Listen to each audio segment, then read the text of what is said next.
ججز ابھی یہ خبر آئی ہے کہ چیف جسٹس نے بینچ تشکیل دی ہے جس میں چیف جسٹس صاحب ہیں،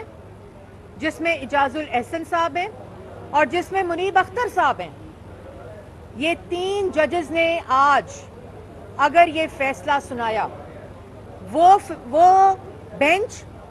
جو کوئی جج سننا نہیں چاہتا، وہ بینچ جس کے لیے جج چیف جسٹس نہیں مل رہے،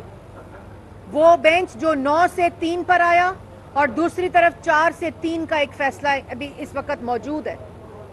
جن سے ججز خود معذرت کر رہے ہیں، جس بینچ سے وہ اتنا کنٹروورشل بینچ ہو چکا ہے۔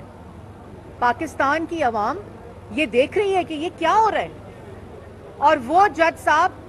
جو اس سماعت میں موجود ہی نہیں تھے، اعجاز الاحسن صاحب جو اس کی سماعت کے اندر نہیں تھے، وہ اس کی امپلیمنٹیشن بینچ میں کیسے ہو سکتے ہیں؟